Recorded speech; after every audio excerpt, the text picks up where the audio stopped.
Namo Buddhaya. Good evening and welcome everyone to Buddha Dharma TV.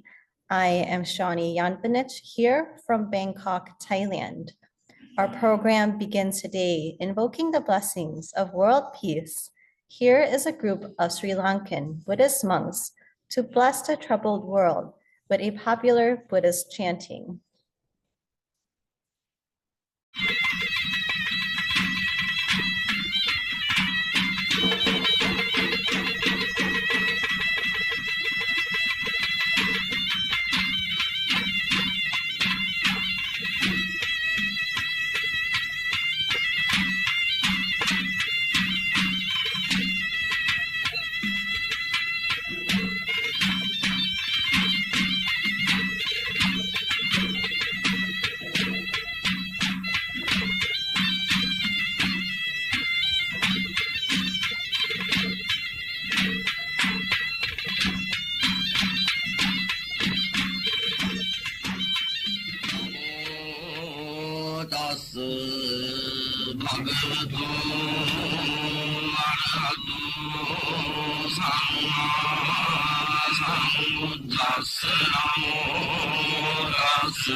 Bhagavato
There are lots of Buddhists and some non-Buddhist Westerners who like to have a temporary ordination of a Buddhist monk and to try to live a life of a Buddhist monk for a short period of 2 weeks to a month. Here is a group of over 100 lay disciples, both male and female followers of Most Venerable Dr. Thích Bu Chan, the chief monk of Dien Bien Phuoc San Temple in Ho Chi Minh City in Vietnam, getting ready to be ordained, and you can see how they look as a freshly temporary ordained novice. Cầu xin cho tất cả tận bệnh của người đều được dứt khỏi, trừ tai hại cũng chẳng có đến cho người.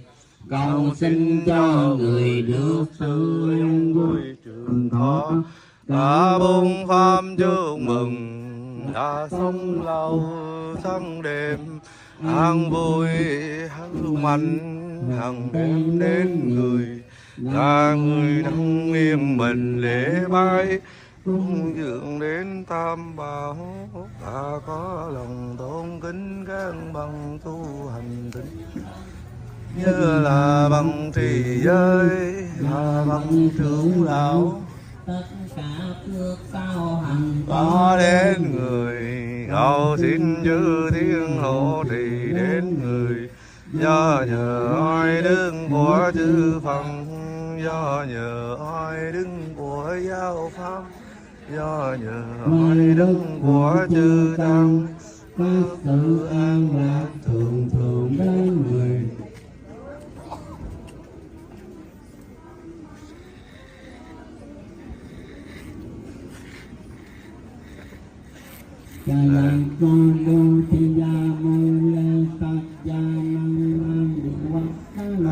Này đây là khóa xuất gia diệu duyên lần thứ 16 ở Thiền viện Phước Sơn.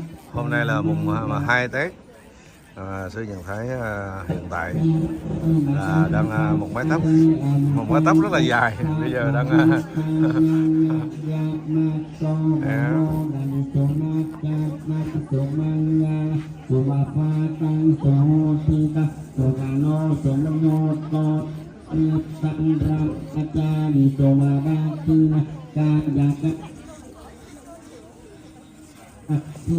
mà la cư nô cam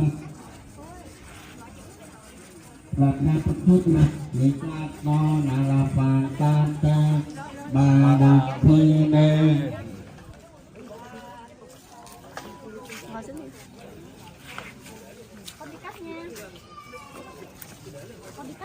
Cắt đi, cắt đi.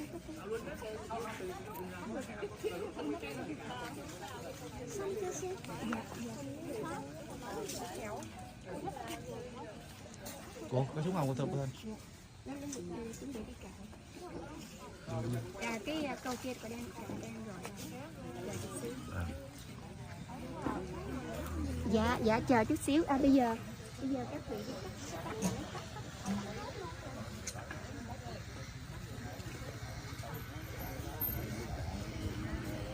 Rồi con có chưa?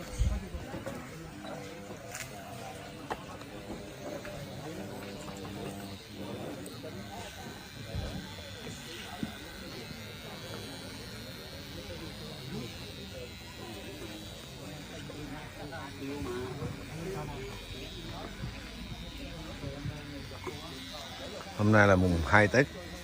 Hồi nãy là có quay các cô, và bây giờ là quý vị thấy đó, anh này khóc, quay này đó nè. Sao mà khóc đây? Hạnh phúc lắm mới được cạo chứ đâu phải đơn giản. Sao anh khóc đây? Anh sư tương lai. Sao anh khóc vậy? Hả?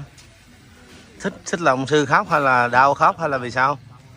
Hả? Rất là chậm. Sao con khóc? Con? Sao con khóc vậy? Hả? Vì sao con khóc? Cái này là dở quá sư bắt rồi. Hả?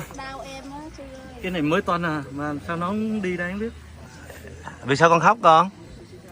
Con trả lời sư đi. Con có đâu rồi nói cho sư biết nha. Hay là con thích quá con khóc à hay là sao? Hay là con bị ép tu con khóc? Hạnh phúc quá. Này cũng được. Đây là vị sư sáng lập tỉnh xá Việt Ấn ở bên Ấn Độ.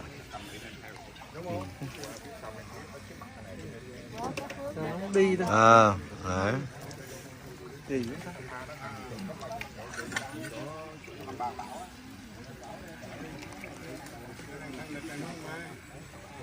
Được. Bây giờ mình không biết giọt nước mắt này là giọt nước mắt hạnh phúc hay là giọt nước mắt đau đớn đây mà khóc dữ vậy không biết.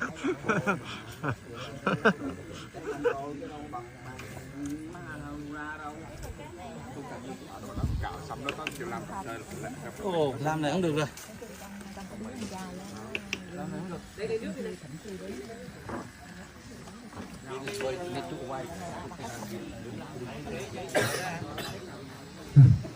Đừng có, Dạ. trong đời thì khỏi cần phải nước. Chú đừng cái tóc này để làm gì đây?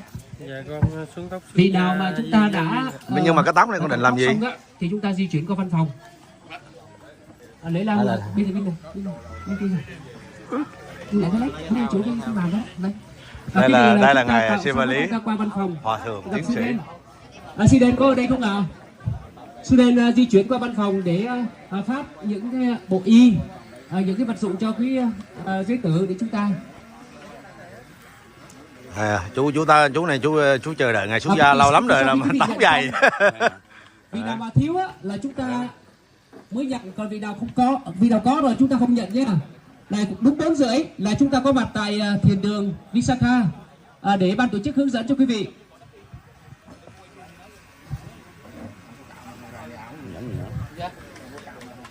Làm để về thôi.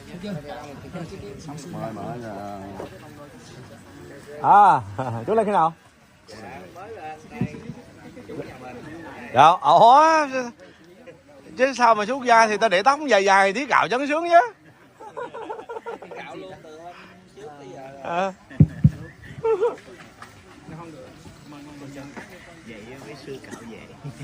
Để tóc dài dài đây là cạo chú này, cạo chú này đi. Linh, xin mời anh Linh. Anh Linh có ở đó không à? Có đây. Quý. Đây, anh Linh đây quý. Rất đông thôi về.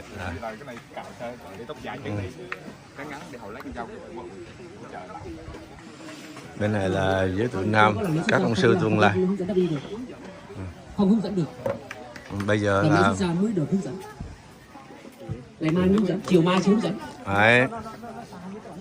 Mới mang tóc Hướng dẫn cái cách đắp y thôi chứ đâu có làm lễ, có gì đâu mà không được sư. Hướng dẫn cách đắp y mặc y thôi. Hướng dẫn cái cách đắp y. Hướng dẫn Bố hôm sư. cái đó là thí dụ thôi. Thí dụ hả? Thí dụ đi mà thí dụ. Ông sư này ổng. Cô này chưa xong. Cho con. Cô nhanh. Cái này có ít thôi quý cô cạo chứ đâu cần cái tụi con hả? Dạ không quý cô cạo được. Mình nhắc tóc rồi, mấy cô cạo được, mấy cô cắt tóc cạo được hết rồi hả? Dạ rồi nhắc hết rồi. Quý cô đi phụ cạo đi. Nhưng mà con cô Thúy ơi. dạ được cô cứ đi cạo. Cô Thúy. Con không lấy tóc lại hả? Con có lấy tóc lại không? Ngồi đi. Phải lấy cái tóc này. Nghe từ vì em ấy nghe con đưa. Đây cô Thúy. Cô cũng cờ đầu luôn đúng không? Đây lấy ghế ngồi đây. Cho cô Thanh, nhờ cô Thanh còn luôn. Lấy ghế ngồi đây. Đây ngủ cái này nè.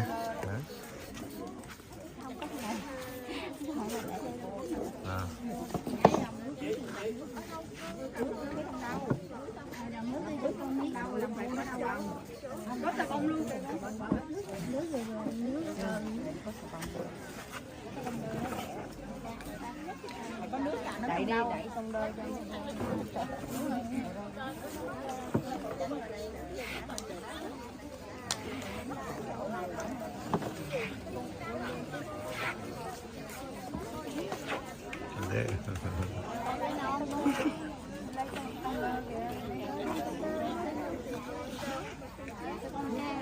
Nhờ vị nào cắt rồi còn chờ cạo tóc. Dạ. Hôm nay sư đi review mỗi người một chút nha.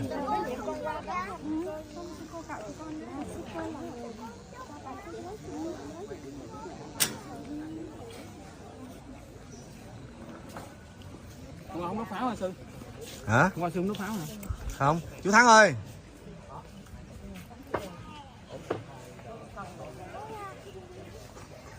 Lên. Khoan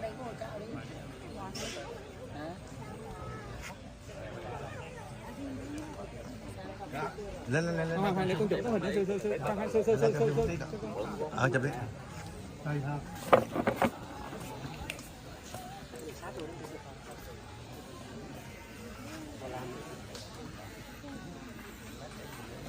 Sư Phước Lâm sao hay gặp mấy cái móc tóc dài trơn ha. Rồi. Anh chắc anh chờ đợi ngày xuất gia lâu lắm rồi nè. Tóc dài quá trời luôn. Có tóc dài hả? Quá là Ai tóc dài không? không kìa sư. Rồi làm sư. Con đang chờ nãy giờ mình nhanh vậy đó, con sư làm lại đấy con. Sư làm trắng trắng tí.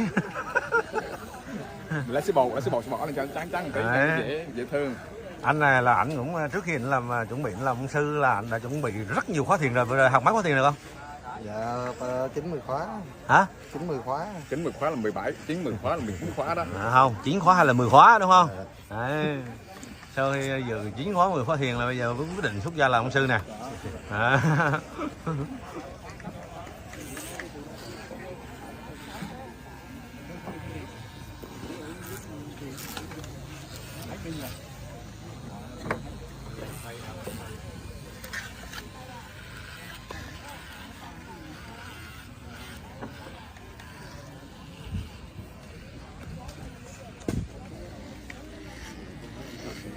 Đây là sư Vũ Ân với sư Phước Văn, là có một chú này mà được 2 sư lắm rồi.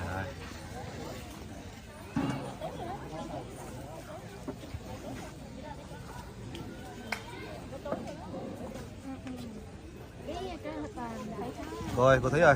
Dạ. Trước khi cạo đầu cô làm gì, cô cột lên đầu cô nhiều dữ vậy? Cột cho dễ cắt hả? Dạ không. Hả? Tóc cho bệnh nhân ung thư. Sa thú tức là bây giờ Bồ Tát nên cho bệnh nhân ung thư đúng không? Dạ. Cô có cảm giác gì khi mà chuẩn bị cạo đầu? Sao hả? Hả? Con cảm thấy nhẹ nhàng lắm. Nhẹ nhàng lắm hả? Dạ. Và đang sẵn sàng chuẩn bị tóc để cho bệnh nhân ung thư hả? Dạ. Tuyệt vời. Chú Đực ơi. Cái cô này là ở Bình Phước mà hôm đầu sư nói xuống gặp chú đây mà bây giờ cũng quyết định của xuống góc luôn rồi. Chú Trực là mà liên quan tới sư hay đi tu quá. Chú Trực là cái mà hoa sen á, có thức ăn chay rồi có viên nán thô rồi đó. Dạ. Hai người đều có cái điểm giống là đều ở trong hai cái hoa viên, một người người Đồng Nai, người Bình Phước. Dạ, được ở thôi chứ không phải là của em. Nhưng mà vậy cũng vui rồi. Hoa viên cũng đẹp lắm chú Đực. Có dịp thì mời sư với lại chú về. Cô chút nữa cô cho xin số điện thoại xong rồi có gì bữa nào mà có thời gian á chở qua đón sư Bách, chở sư Bách qua đón luôn.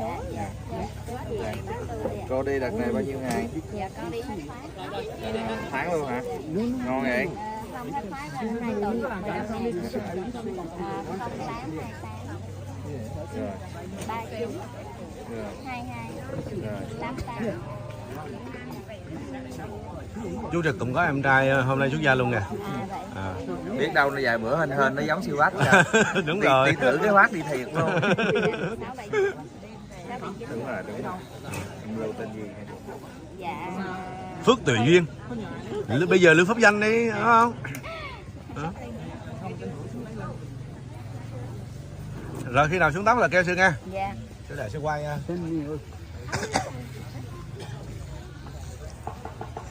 Cô Tiên ơi, vị sứ nên đánh gì sư quay nè. Hả? Đi giá.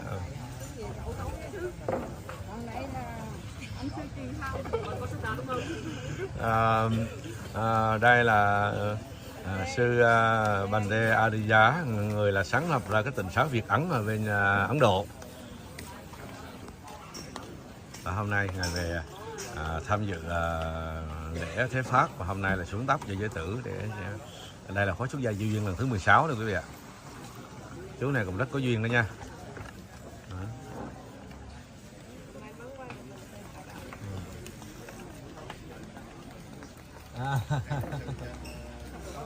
Tiếng tóc hả?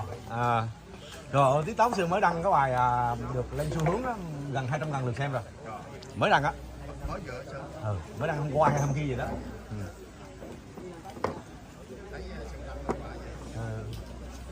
Ngày xưa làm chính là kênh Phước Sơn Media, kênh YouTube của chùa á.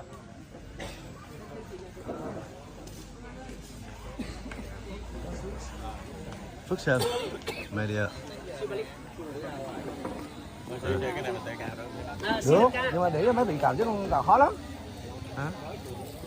Đây là ngài dạ. Rồi.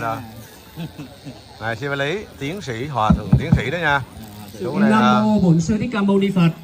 Quý giới tử, sau khi chúng ta được cạo đầu xong, chúng ta có nước bên cạnh đây, chúng ta phủi đi một chút cho nó sạch. Sau khi phủi xong thì vị nào chưa có y, chúng ta di chuyển xuống văn phòng. Được sư đen sẽ đây là cô Phước Tự Duyên, được sư cô nhiều pháp mà. Y của chị có chưa? Những vị nào chưa có y nha là sẽ xuống văn phòng. Sư đen sẽ hướng dẫn đưa y cho quý vị. Tóc này là cô chuẩn bị để cho người ung thư đó. Di chuyển về thiền đường Visakha. Vị nào xong rồi thì di chuyển về thiền đường Visakha luôn. Còn vị nào chưa xong trở lại. Cô thấy cô đâu đó? Thấm nước. Vị nào chưa có y thì đem theo. Về nhà đem theo nha. Vị nào chưa có y thì về nhà đem theo. Bạn thế. You come here how many days? Chiều nay Only 4 days. 4 days. Yes. Another 3 days stay going back. Yeah. Where are you from? Dạ. Dạ. Dạ.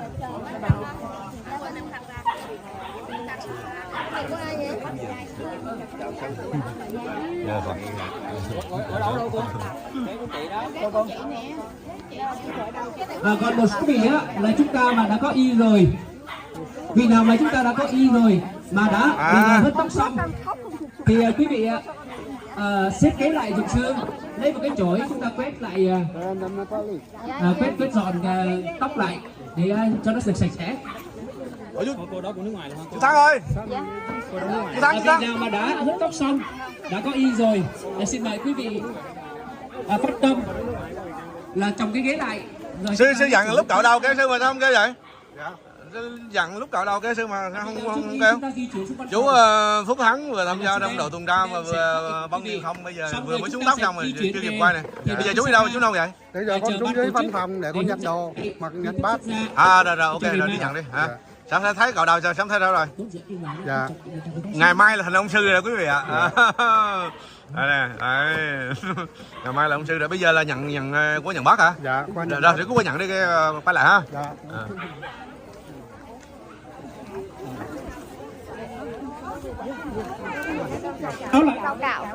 Bây giờ dạo xin thông báo lại quý vị, quý giới tử, sau khi chúng ta đã hớt tóc xong, chúng ta phủi tóc xong rồi, chúng ta vị nào chưa có, chúng ta di chuyển xuống văn phòng gặp sư đen để nhận bộ y. Vị nào đã có y rồi thì quý vị bây giờ phải giới thiệu lại với hồi nãy cái cô mà phỏng vấn hồi nãy đó quý vị ạ. Nhưng mà bây giờ cái đầu, nhìn cái đầu này nhiều người không hiểu là đây là người hồi nãy. Bây giờ là một người mới rồi đây. Ông chờ xíu đi, xíu đang quay phim. Vị nào nhất tóc á, không có cạo đầu, không có y, chỉ đắp khăn ướt. Ok. Rồi. Khăn giấy chưa có thì liên hệ văn phòng nha. Xong rồi quý vị tạm thời về nhà, về góc của mình, về nơi của mình, quý vị sẽ tắm qua một sơ một cái. Đúng 4:30, 4:30 chúng ta tập trung tại thiền đường Visakha. Xin thông báo lại 4:30 quý vị sẽ tập hợp lại thiền đường Visakha. Vị nào chưa y thì liên hệ văn phòng xuống gặp sư đen để phát cho quý vị.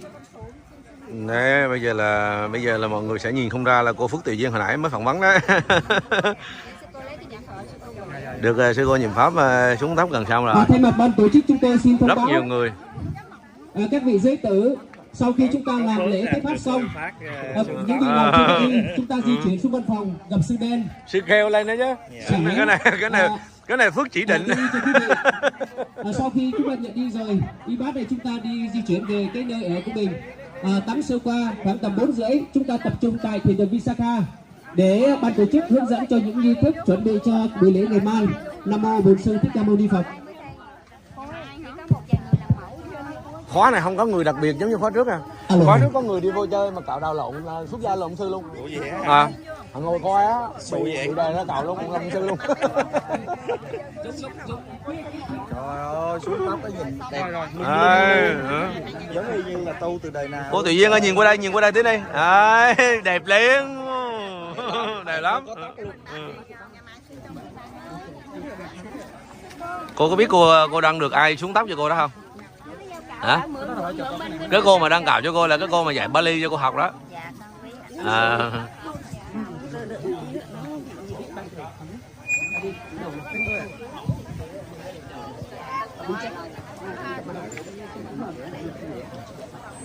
Đâu có nhận cái bát vậy thôi đó hả?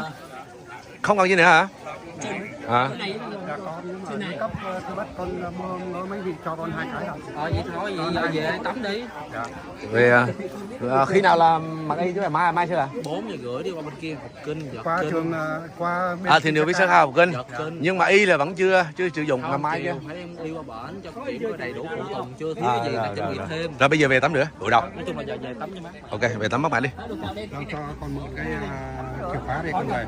Hướng dẫn chị không? Ở bên này là Đúng rồi. Về tóc chưa tắm. Có lấy bánh xà phòng mới luôn. dạ lấy một bộ thôi, đâu cần nhiều đâu. Ý là lấy bánh xà phòng mới luôn tắm cho nó hay. Thay mặt ban tổ chức chúng tôi xin thông báo quý vị giới thiệu nào sau khi chúng ta hớt tóc xong, vị nào chưa có y chuyển tới văn phòng nhận y, đã có y rồi. Rồi khoan từ từ. Khắp tâm đem ghế di chuyển lại cái chỗ. Rồi sao rồi, cảm giác sao rồi? Hả? Cảm giác là khó tả. Bây giờ nghe cái đầu mát mát đúng không? Thì chúng ta sẽ tâm lấy chỗ chúng ta quét cái tóc lại để trả lại mặt bằng cho sư Trung. Có phải đây hồi nãy là người khóc đây không? Hả không? Có phải hồi nãy cậu đầu khóc không? Hôm trước hả? Dạ cái anh hồi nãy cậu đầu khóc à? Đây là một người nữa. Chắc mình phải quay thành clip nữa quá. Danh ơi danh. Ở đây nè. Đây. Có một người dũng mạnh tấn công. Con sư chỉ con cái này cái công tơ này con chưa biết dùng đây cầm. Cô này trùm đây là cậu rồi hả? Chưa thì mở ra chứ con ngại gì hả? Không cạo hả? Có cạo thì sợ cái gì? Đâu có sợ đâu nắng mà. Do nắng hả? Thay mặt ban tổ chức chúng tôi xin thông báo. Đây, những mái tóc.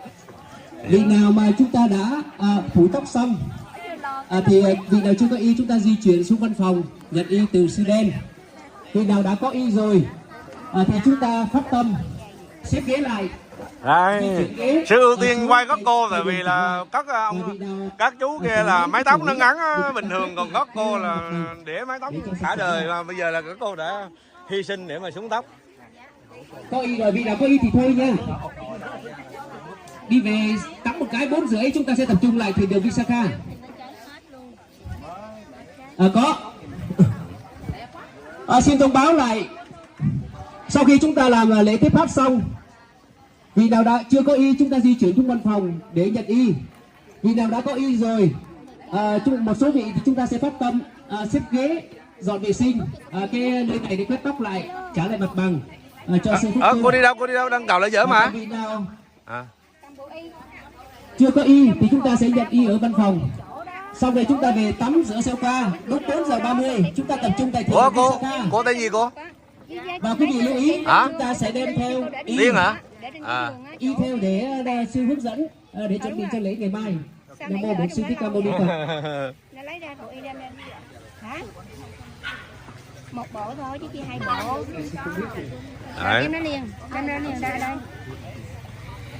Chặt cạo lại luôn hả? Không chạm một người bằng tê. Không chạm được. Like this.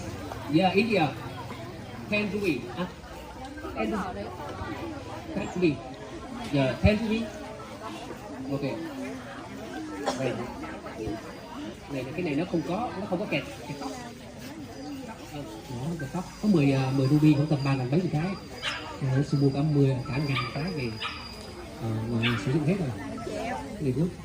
Mấy năm đó là một năm mới được quay lần, mà năm nay là quay được 2 lần. Lý do là thiền viện Phước Sơn lần đầu tiên tổ chức xuất gia giao duyên vào dịp Tết. Còn lâu nay là rằm tháng 5. Mỗi năm là rằm tháng 5 mới có. Năm nay là lần thứ 2 rồi. Và khóa này cũng rất đặc biệt. Ngài Sivali là đến từ nước nào? Sri Lanka hả cô? Ở Canada. Người Sri Lanka nhưng mà ở Canada. Rồi ngài Aditya là Ấn Độ. Đấy, đặc biệt lắm. Con có xuống đất không con? Không có thôi. Đi tìm ai chuẩn bị xuống đất đâu ta? Đây. Hồi nãy tóc dài hay tóc ngắn? Cái kia là phải tóc ngắn mới cạo lại được. Tóc một cạo rồi mới cạo lại thôi. Còn cái thằng này là cạo rồi. Đó thôi, cái này tùy như thế nào cạo. Ok được. Rồi xong rồi đó con. Sao nhăn dữ vậy?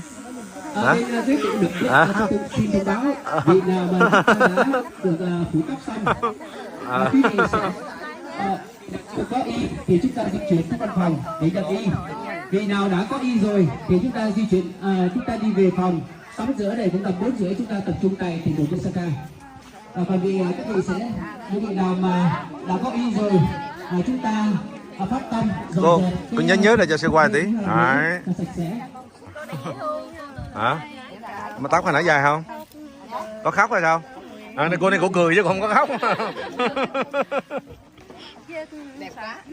Một giới thiệu nam chúng ta đã phủ tóc xong thì quý vị phát tâm di chuyển những cái chồng ghế xuống chỗ nhà ăn trên đường Thường Xuyên.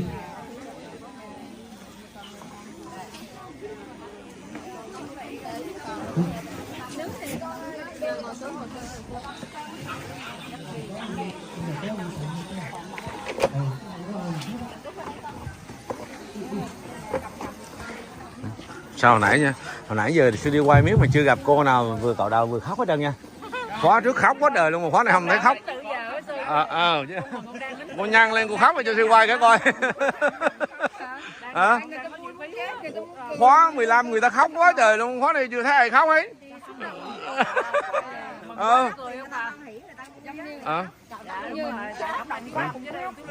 Khóa 15 nhiều cô khóc lắm mà khóa này nãy giờ chưa thấy ai khóc hết. Người ta chuẩn bị trước hết rồi cho nên là khi người ta cạo rất là hoan hỉ.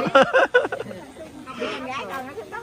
16 là ấy, mừng rồi. Dạ, qua Tết rồi thầy là quá vui.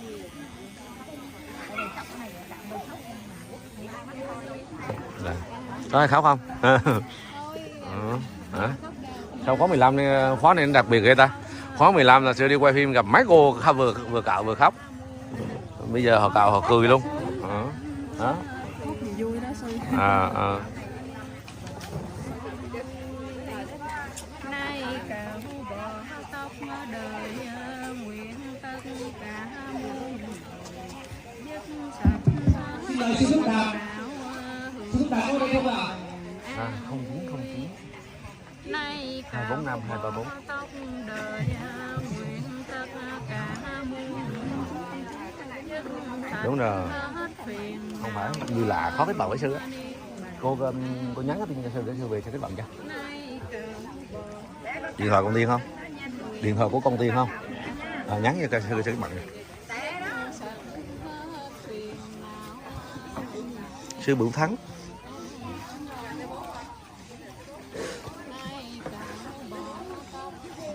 Tại sư không đem điện thoại theo á. Nhắn chưa? Nhắn rồi hả? Đây. Từ từ anh này là anh cạo đầu mà anh cười nè. Nãy giờ hỏi sư mà sư không biết ai.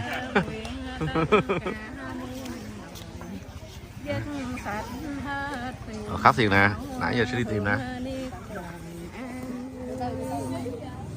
nay cạo bò tóc đời nguyện tất cả muôn loài dứt sạch hết phiền não. Chứ mà đi con lấy tóc đó chứ.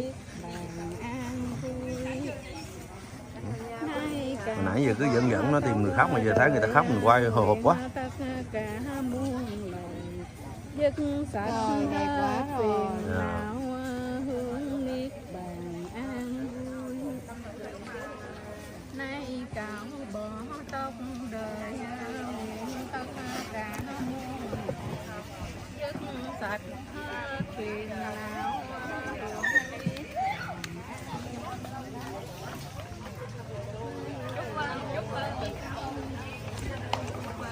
Xin lỗi nha.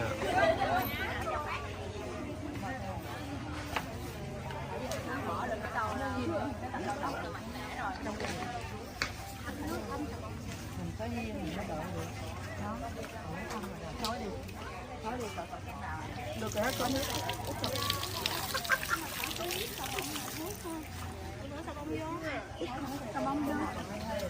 Không có miếng xà bông nữa, nhưng tội nghiệp nhỏ quá vậy. Sao tội nghiệp vậy?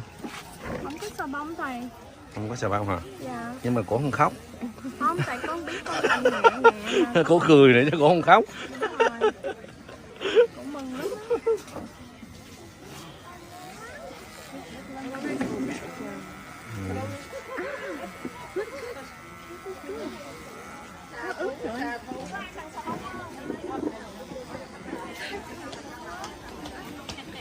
Đây nè, mà cạo nữa còn đẹp dữ nữa. Người ta đầy sẵn rồi cô ơi.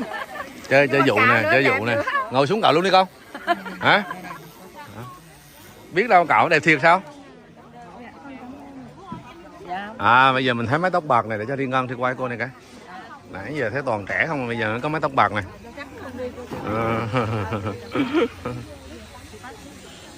Sao cô có xuống tóc không? Nhấp hả? Chơi luôn đi. Cô bao nhiêu tuổi rồi cô? Dạ con ạ. Cô bao nhiêu tuổi? Bao nhiêu tuổi rồi? 74 ạ. 74, tuyệt vời. 74 là cô còn sống hơn 60 năm cuộc đời, là hơn 14 năm rồi hả cô? Đấy, ngày bữa chánh giảng 60 tính năm, 70 tính tháng đó. Biết chưa? Cho nên bây giờ xuống tóc được là mừng lắm.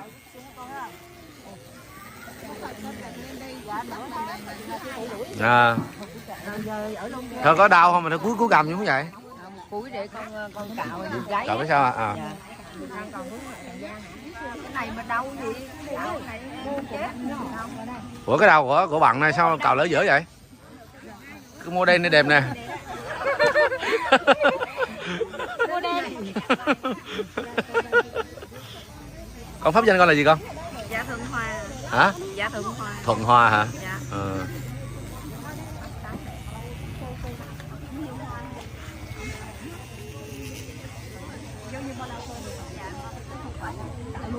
Con có xuống tóc không con? Không. Bận cái gì cũng đẹp. Cạo luôn. Cô á. Trời luôn cạo luôn chứ. Hả? Còn đi làm ạ. Cái gì cũng đẹp, sau khi cạo cái gì cũng đẹp hết, nhiều người riêng đến nỗi là cạo hoài đều đi anh kêu. Gái ta đó. Đây là đôi bạn thân rất thân nè. Rủ nhau xuống tóc hết nè, rồi hai con giới thiệu cái. Dạ, con là Nguyễn Thị Phượng, pháp danh Diệu Âm. Đến từ đâu? Dạ, con đến từ Long An. Long An, rồi còn con? Con tên là Phước Duyên. Con tên là Linh, pháp danh Phước Duyên. Con cũng đến từ Long An giống chị. Đã không? Vậy là hai người là bạn bè đúng không? Dạ không. Không phải hả? Dạ, tại vì con ở Cần Đước, còn bé ở Cần Duộc. Như vậy là đều là có chữ Cần giống nhau, chữ Dạ. Long giống nhau. Dạ, đồng hương nhưng mà Lên đây mới gặp. Lên đây mới gặp. À, rồi hai con bây giờ xuất gia tròn khóa không hay là xuất gia luôn? Dạ, xuất gia chọn khóa. Xuất gia tròn khóa chứ không có xuất gia luôn đúng không? Dạ. Còn con? Dạ, con xuất gia gieo duyên chọn khóa. À, gieo duyên tròn khóa, xa Nếu thú. mà đủ duyên thì con sẽ xuất gia luôn. Rồi suy nghĩ nếu được có thể đủ đó. Dạ. À. Hả? Đi làm. Bây giờ không như ngày xưa nữa, nếu mà cần thiết thì đội mái tóc giả lên kiểu gì chả có. Không hết đi làm đâu, đi đâu được. Dạ con xin phép. Rồi, cảm ơn các con. Tôi đi ra đi.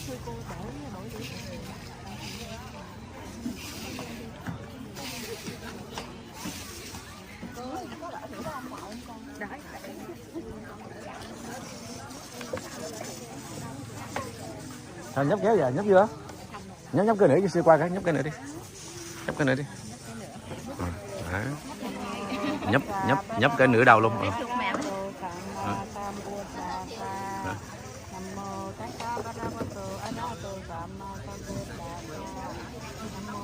Phân nửa luôn. Hả? Phân nửa luôn là Là đi luôn. À.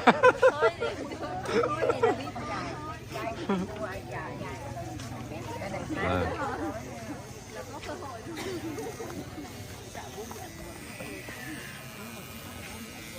Quý vị có biết mỗi lần mà quay xuất gia, quay xuống tóc này là thiền viện Phước Sơn là một năm mới một lần được quay.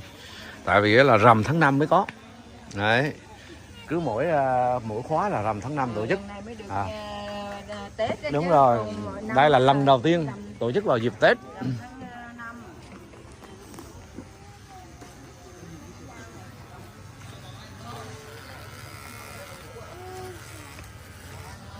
Cạo xong nhưng mà sao tóc còn nhiều vậy?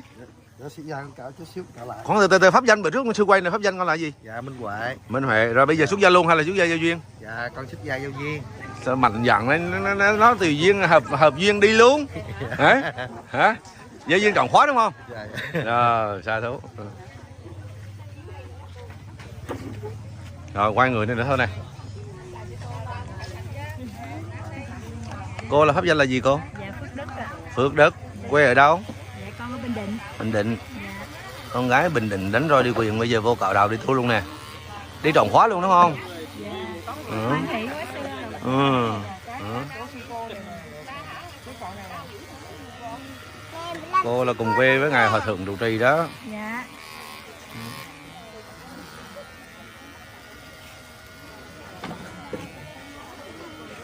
Rồi để mình quay cho mấy ông Nam lên nửa tí chứ.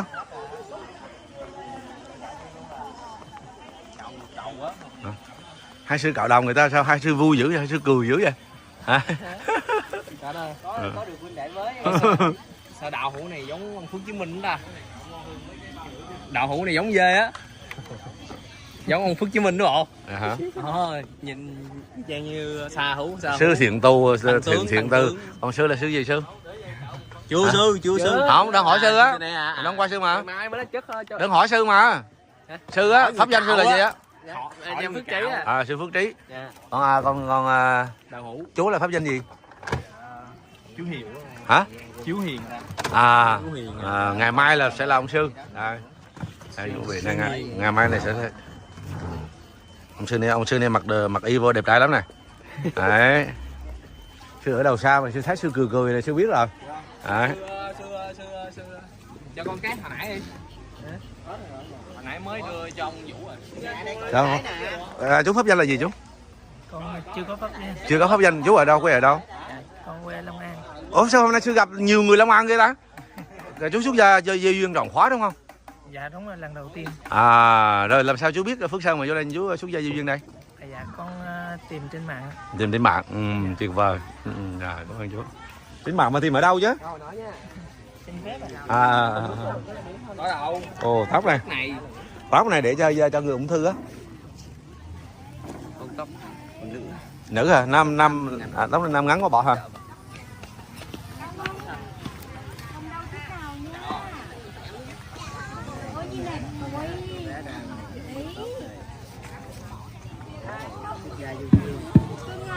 Quý vị giới tử nam sau khi chúng ta đã làm xong chúng ta giúp ban tổ chức di chuyển lên phần ghế này về chai đường. Hai sư. Đây, xin mời quý giới tử. 3-4 vị giới tử chúng ta di chuyển cái này vào trong tay đường dùm sư. Đấy. Người này cạo đầu trắng quá đi à. Khóa 15 cả khóa 16. Khóa 15 hoặc khóa 16. Phần tóc này trả lại mặt bằng cho sư Phước Trung ngày mai hôm nay. Cô là xuất gia tròn khóa không hay là xuất gia luôn cô? Hả? Con đến từ tỉnh nào? Hải Phòng. Làm sao con biết có xuất gia duyên khóa 16 mà con vô đây? Xem trên website con biết hả? Rồi đã quay người nữa nè. Quay người nữa thôi.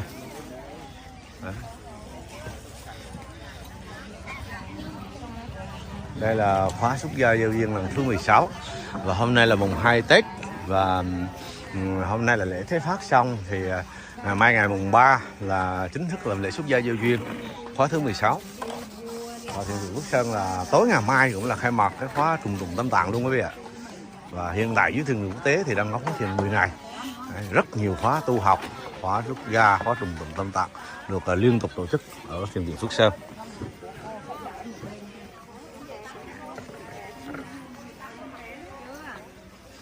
Đây là ở phía sau trấn điện của thiền viện Phước Sơn.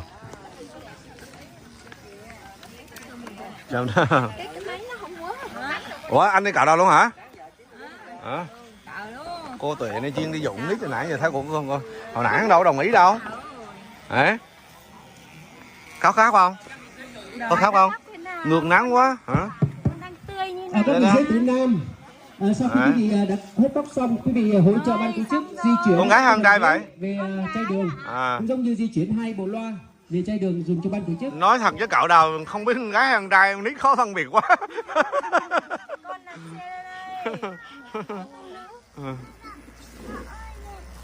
Cái gì? Con cũng muốn nha. Hả? Vô duyên quá à. Người ta muốn cạo đầu mà sư cô là cản à. Hả?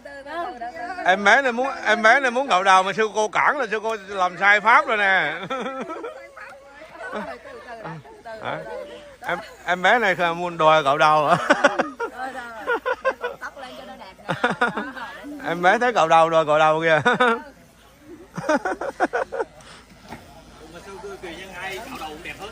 Mà em bé cái đòi cạo đầu mà bị cản kìa.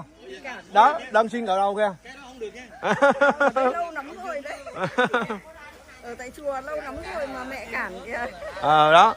Nó đòi cạo đầu mà bây giờ là hôm nay mới phát hiện ra. Theo cô Tuệ cạo đầu cho nào. Bây giờ cô mẹ là không cho rồi. Cản duyên rồi.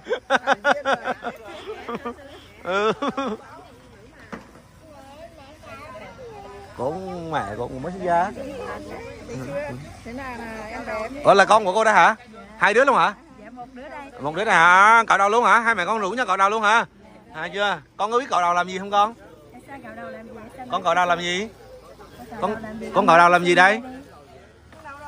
Hả? Cạo đầu làm sự đi cô nha. Đó, đây quay được cảnh này nè. Ảnh không muốn về luôn, ảnh đòi cạo đầu nè. Đây nè, ngó đi, nó nằm xuống nó không chịu về kìa. Nó đòi cạo đầu kìa. Đây. Bây giờ phát hiện được một sư cô cản duyên người ta tu hành nè, người ta đòi cạo đầu mà bắt người ta về kìa. Đấy. Đấy, bây giờ em bé muốn cạo đầu mà lôi về không chịu về.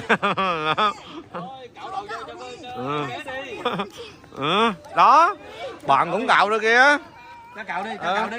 Đừng có giữ, cạo đi. Trời ơi, anh không anh muốn cạo đầu mà mẹ cản không cho cạo kìa. Tội nghiệp em bé.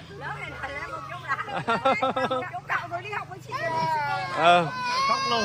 Em là cạo đầu mà mẹ không cho là một khúc là không. Mình cạo được mà con không cho cạo là sao? Rất cái này mà đưa lên TikTok mà rất là tội. Rồi sư trở về sư đưa thôi. Em bé đòi cạo đầu mà mẹ không cho, khóc quá trời kìa. Đấy, nó là cạo đầu mà mẹ không cho. Nó bò trên đất luôn á. Rồi thôi, dài quá rồi, xin ngưng video đây. How interesting to see how devoted and dedicated these fresh novices are. Maybe one day we should try it for ourselves. Now, here is Most Venerable Savati Tamika, an Austrian Buddhist monk who talks about his long and somewhat hard path that he has traveled to become a Buddhist monk. Here is Venerable Master to talk about it and sixth part of his series of talks entitled My Spiritual Journey. Welcome. So there I was. I was in one of the poorest and one of the remotest areas in northern Uttar Pradesh, in a rural area in northern India. A small half-built temple with a Sri Lankan monk, Venerable Sangaratana, and I liked him. In the morning he took me across the road into the ancient ruins and told me that this is where the Buddha did this is where the Buddha did that. It was just enchanting because there was, early in the morning there were peacocks, a peacock and his mate sort of walking through the mist and the trees, and there were langur monkeys, and it was really lovely. And knowing that it was actually a place where the Buddha had spent some 20 years of his life really inspired me. So I ended up staying there for about 2 weeks. But still I hadn't decided whether I should be ordained there. But certainly that thought occurred to me. So after about 2 weeks I left, and then I returned to where I had been staying in Sarnath. And then I visited some other places, and so I got to know quite a few interesting people and visited quite a lot of places. But eventually I decided I'm going to go back to Sravasti and become a monk. So I went back, and then I spent several months there, during which time Venerable Sangharatana taught me the preliminaries of Pali, what ordination involved, etc., etc., etc. And one day he said to me, okay, tomorrow several other monks are going to arrive, and I'm going to ordain you, or I'm going to accept you as a samanera. Are you ready? And this came as a bit of a surprise to me, and I said, yes, yes I am. And indeed several people did arrive. I can't remember the name of some of them, but one of them was Venerable Chandaratana, once again a Sri Lankan. He was a professor of Pali and Sanskrit at Lucknow University. Once again we remained friends for many years. And what happened was early in the morning those monks arrived, we had breakfast together, and then we all went out to what was known as the Ananda Bodhi tree in the ruins of Jetavana, and I'd already shaved my head, and we underwent the ceremony, and I became a novice Buddhist monk, and that was that. And it was as I took off my lay clothes, I sort of felt as if something unwanted was sort of falling away from me. And then as I put on for the first time, rather uncomfortably, my robe, I felt like I had come home. It was an aspiration that I'd had for quite a few years, and I had undergone continual frustrations where it nearly happened but in the end didn't. And now it actually had happened. I had taken the first step in becoming a member of the Buddha's Sangha, and I felt absolutely wonderful. And we all sat together under the Ananda Bodhi tree for some time. We chanted some suttas. I already knew the Metta Sutta. I'd learnt the Metta Sutta by that time. And then everybody else, Venerable Sangharatana and the presiding monks, we all walked back to the temple. Now it happened to be during the rainy season, and that part of the country is very low and very soggy in the rainy season. There's water all over the place, large bodies of water everywhere. And as we were walking back, we passed an area where there was a great deal of water, and just a little from the bank where the path was a lotus growing.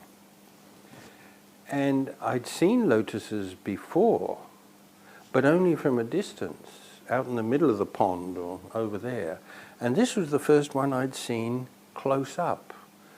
And it was so beautiful, and it seemed to be an auspicious day for me.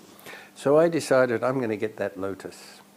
So I stopped there and assessed how far it was from the bank of the puddle. Well, that's what it was. It was a large puddle that I could get that lotus. And Venerable Sangharatana looked back and said to me, "What are you doing?" And I said, "I'm just going to get that lotus." And he said, "Well, be careful." And off they went back into the temple.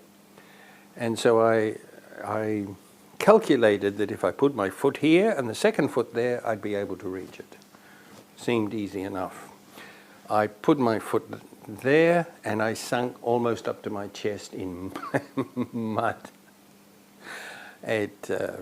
So I didn't have to lean down to get the lotus. I had to sort of look up. So I picked the thing and I got out, and my brand new robe was covered with water and water plants and mud. I looked awful and I felt very bad. So I walked back to the temple with my lotus. And when Venerable Sangharatana saw the state I was in, he was not pleased. He was actually quite annoyed.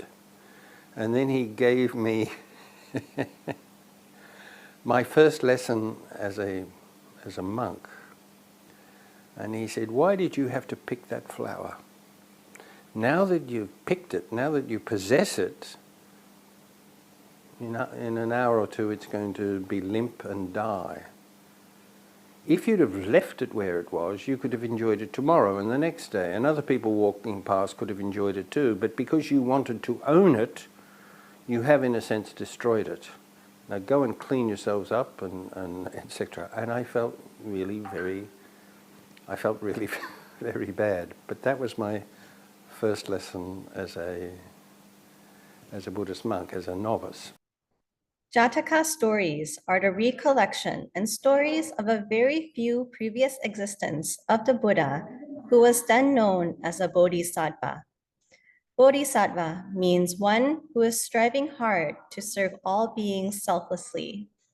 These stories are excellent sources of motivation that lead us to be on the right path in the directions of our lives.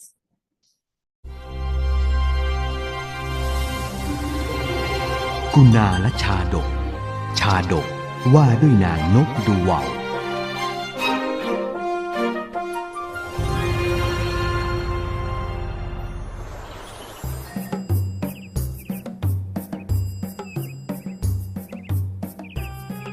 ในการก่อนครานั้นภูเขาหิมพานต์อันทรงไว้ซึ่งแผ่นดินมีโอสถทุกชนิดมากมายไปด้วยดอกไม้สวยงามนาชนิดหมู่สัตว์น้อยใหญ่ต่างใช้ชีวิตอยู่ในป่าอันอุดมสมบูรณ์อย่างผาสุก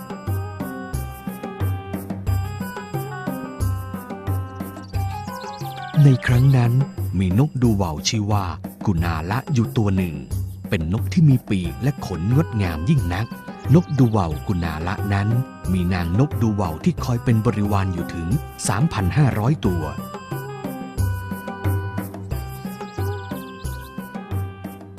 ทุกครั้งที่นกดูว่าวกุณาละจะเดินทางไปหนใดก็จะมีนางนก2 ตัวคอยคาบท่อนไม้ไว้เพื่อให้กุณาละเกาะตรงกลางแล้วพากุณาละบินไปทุกแห่งที่ต้องการไปเพื่อมิให้กุณาละต้องเหน็ดเหนื่อยจากการบินเองไม่เพียงเท่านั้นยังมีเหล่านางนกดูว่าวอีก500 ตัวบินไปเบื้องล่างเผื่อว่านกกุณาละตกจากท่อนไม้ก็จะมีพวกมันคอยรองรับอยู่ส่วนด้านบนก็มีฝูงนางนกดูว่าวอีก500 ตัวคอยบินบังแดดไว้ด้วยนอกจากนี้ด้านข้างทั้งซ้ายและขวาก็มีฝูงนางนกดูว่าวอีกฝั่งละ500 ตัวบินขนาบไว้เพื่อไม่ให้นกกุณาละต้องโดนความร้อนความหนาวหญ้าและละอองน้ำค้างใดๆส่วนอีก500 ตัวก็บินนำหน้าเพื่อไม่ให้ผู้คนด้านล่างอย่าได้ขว้างปาสิ่งใดใส่กุณาละได้เลยอีก500 ตัวข้างหน้าก็บินกันไว้เพื่อไม้จะคอยกันกอไม้กิ่งไม้ต้นไม้ต่างๆหินหรือนกใหญ่ชนิดอื่นที่จะมารังควานได้ถัดไปก็ยังมีนางนกอีก500 ตัวบินอยู่ข้างหน้าคอยพรรณนาด้วยถ้อยคำที่อ่อนหวานไพเราะด้วยประสงค์จะไม่ให้นกกุณาละต้องเงียบเหงาไม่เพียงเท่านั้นยังมีนกอีก500 ตัวบินกระจายไปทั่วทุกทิศเพื่อหาผลไม้เลิศรสให้กุณาละทานเพื่อมิให้ต้องได้หิวในระหว่างการเดินทางนี้ถึงแม้ว่านกบริวารเหล่านั้นจะพานกกุณาละบินท่องเที่ยวไปทั่วทุกทิศและคอยปรนนิบัตินกกุณาละอย่างเต็มที่เพียบพร้อมแต่นกกุณาละกลับคอยกล่าวถ้อยคำเหยียดหยามหยาบคายใส่ฝูงนกบริวารอยู่ไม่หยุดหย่อนนกกุณาละนั้นมีสหายนกอยู่1 ตัวชื่อว่านกปุณณมุขะ นกปุณณมุขะนั้นก็มีนางนกคอยบำเรออยู่เช่นกันแต่มีอยู่เพียง350ตัวแบ่งออกเป็นกลุ่มละ50ตัวนอกจากนี้นกปุณณมุขะยังต่างจากนกกุณาละตรงที่พญานกปุณณมุขะมักจะกล่าวถ้อยคำสรรเสริญเหล่านางนกบริวารเหล่านั้นอยู่ตลอดดีมากจ้าพวกน้องหญิงทั้งหลายถ้าเหนื่อยก็พักกันนะจ๊ะน่ารักอย่างเนี้ยพี่รักพวกเจ้าตายเลยวันหนึ่งนกทั้งสองได้มาพบกันและพูดคุยกันนกปุณณมุขะนั้นทราบดีว่านกกุณาละนั้นมักจะพูดจาไม่ดีกับนกบริวารอยู่เสมอจึงถามด้วยความสงสัยสหายเอ๋ยเหตุใดเล่าท่านถึงได้มักกล่าวถ้อยคำไม่ดีต่อนางนกบริวารของท่านความจริงแล้วต่อให้เป็นหญิงถึงแม้จะประพฤติไม่ดีต่อเราแต่เราก็ยังต้องพูดดีต่อนางเหล่านั้นแล้วเนี่ยนกบริวารเหล่านี้ปรนิบัติท่านดีถึงเพียงนี้เหตุไฉนท่านถึงได้ดูด่าว่ากล่าวพวกนางพูดจาไม่ดีกับนางเยี่ยงนั้นเล่าโธเพื่อนเอ๋ยเราน่ะคงไม่เลิงล่ากับสาวๆได้เก่งเหมือนท่านหรอกอย่าสนใจเราเลยดูถ้าพอพูดเรื่องนี้ไปแล้วจะอารมณ์ไม่ดีไปก่อนดีกว่าเราไว้วันหลังค่อยมาคุยใหม่อยู่มาวันหนึ่งนกปุณณมุขะก็เกิดป่วยหนักขึ้นอาการป่วยรุนแรงขึ้นทุกวันจนเหล่านางบริวารของนกปุณณมุขะต่างก็กลัวว่านกปุณณมุขะจะตายจากและเกรงว่าหากนกปุณณมุขะตายไปจริงๆพวกตนควรจะทำเยี่ยงไรเมื่อคิดได้ดังนั้นนางนกบริวารทั้งหมดก็บินหนีนกปุณณมุขะไปอาศัยเป็นบริวารของนกกุณาละจนหมดสิ้น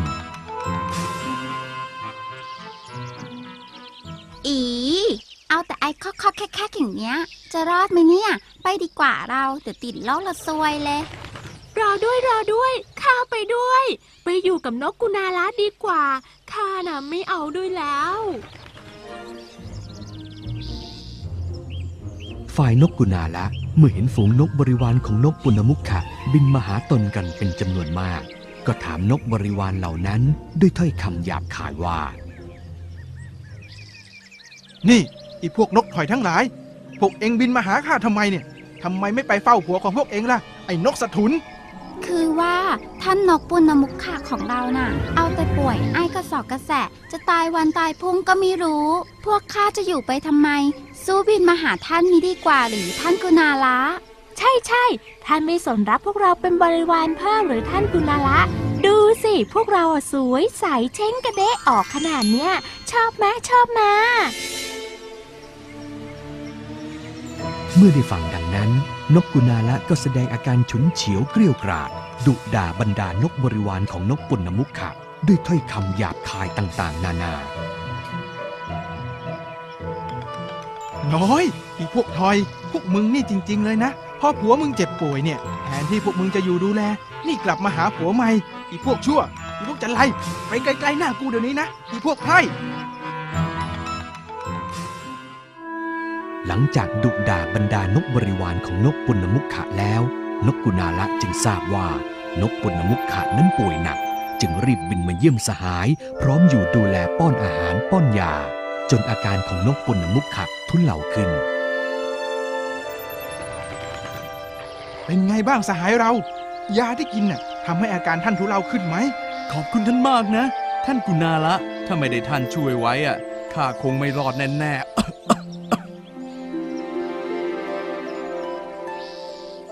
นกกุณาละอยู่ปรนนิบัติดูแลนกปุณณมุขะอยู่ไม่นานอาการป่วยของนกปุณณมุขะก็ดีขึ้นและหายเป็นปลิดทิ้งเมื่ออาการป่วยทุเลาขึ้นเหล่านางนกบริวารทั้งหลายที่เคยทิ้งนกปุณณมุขะไว้ก็ทยอยกันบินกลับมาเพื่อปรนนิบัตินกปุณณมุขะเหมือนเดิมทั้งหาอาหารผลไม้และเครื่องดื่มต่างๆมาให้ผัวขาพวกเมียกลับมาแล้วค่ะหิวไหมคะเดี๋ยวเมียจะไปหาผลไม้มาให้แหมผัวคะดูหน้าแล้วท่าทางหายดีแล้วนะคะอย่างนี้ค่อยน่าอยู่ด้วยหน่อย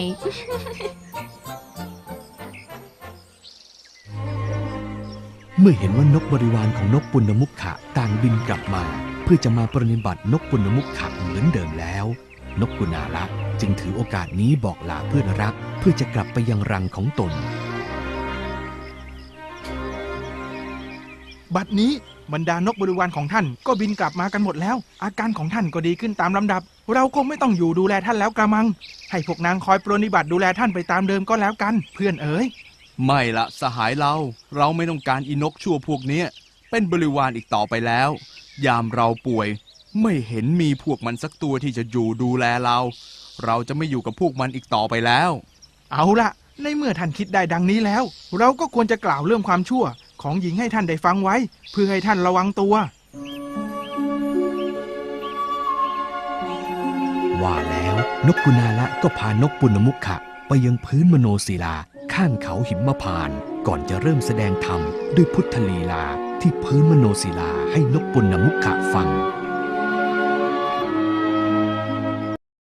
ดูก่อนปุณณมุขะสหายรักเราเคยได้ยินเรื่องราวเกี่ยวกับความชั่วช้าของสตรีมากมายดังเช่นในอดีตมีนางกันหาคนหนึ่งมีผัวถึง5 คนแต่ถึงกระนั้นนางก็ยังมิวายมีชู้เป็นชายพิการหลังโค้งงอโดยปรนนิบัติกับชายพิการนี้เรากับเป็นผัวคนที่6นอกจากนี้เรายังเคยเห็นนางสมณีชื่อว่าปัญจตปาวีอาศัยอยู่ในป่าช้ากระทำลามกกับพวกนักเลงสุราไหนจะยังนางเทวีผู้หนึ่งมีนามว่ากากะวันตีซึ่งอยู่ในมหาสมุทรเป็นภรรยาของท้าวเวนไตยพยาครุฑก็ยังเคยทำลามกกับกูเวนกูเจนในการฟ้อนแล้วก็ยังมีเรื่องของนางคนงามชื่อว่ากุลุงคัตเทวีซึ่งอยู่กินกับเอลกะกุมารก็ยังไปกระทำลามกกับชพังคกุมารเสนาบดีและธนันเตวาสีคนใช้ของชพังคกุมารอีกขนาดพระมารดาของพระเจ้าพรหมทัตก็ยังเคยทอดทิ้งพระเจ้าโกศลราชกระทำลามกกับพราหมณ์ชื่อว่าปัญจานจันทะเลยเพื่อนเอ๋ย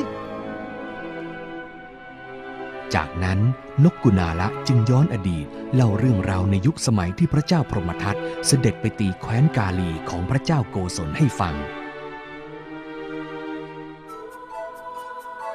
โดยในการนั้นหลังจากที่พระเจ้าพรหมทัตสังหารพระเจ้าโกศลแล้วก็ได้พาพระอัครมเหสีของพระเจ้าโกศลซึ่งกำลังทรงพระคันอ่อนๆไปด้วยและทรงตั้งให้เป็นพระอัครมเหสีของพระองค์ไปอยู่กับเราที่วังของเราเถอะเราจะแต่งตั้งให้เจ้าเป็นมเหสีของเราขอพระทัยเพคะ หลังจากนั้นไม่นานนางก็ให้ประสูติพระธิดาสร้างความปลื้มปิติให้พระเจ้าพรหมทัตซึ่งไม่เคยมีธิดามาก่อนเป็นยิ่งนัก